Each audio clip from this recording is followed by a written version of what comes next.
மின்னலை பிடித்து மேகத்தில் துடைத்து பெண் என்று படைத்து வீதியில் விட்டு விட்டான்.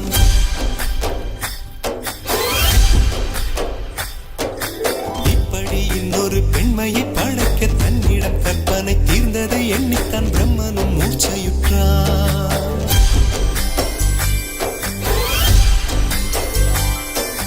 மின்னலை பிடித்து மேகத்தில் துடைத்து பெண் என்று படைத்து வீதியில் விட்டு விட்டார். இப்படி இன்னொரு பெண்மையை படைக்க தன்னிடம் கற்பனை தீர்ந்ததை எண்ணித்தான் பிரம்மனும் மூச்சையுற்றார்.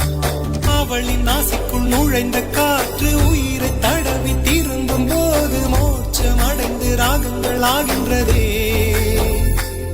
ஓஹோ, மழையின் துளிகள் அவளை நனைத்து மார்பு கடந்து இறங்கும் பொழுது முக்தி அடைந்து முத்துக்கள் ஆகின்றதே.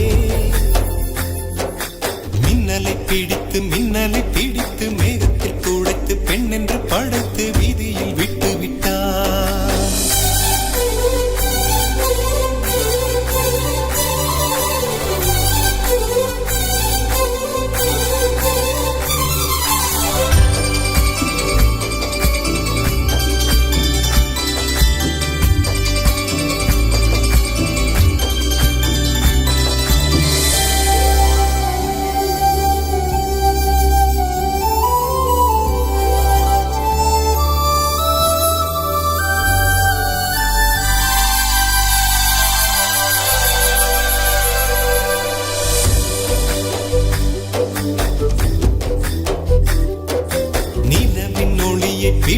பிடித்து பாலில் நனைத்து கன்னங்கள் செய்து விட்டார். உலக மலர்கள் பறித்து இரண்டு பந்துகள் அமைத்து பெண்ணை சமைத்து விட்டார். அழகு என்பது ஆண்பாலா பெண்பாலா என்பதில் எனக்கு சந்தேகம் தீர்ந்தது. அழகு என்பது நிச்சயம் பெண்பாலடா.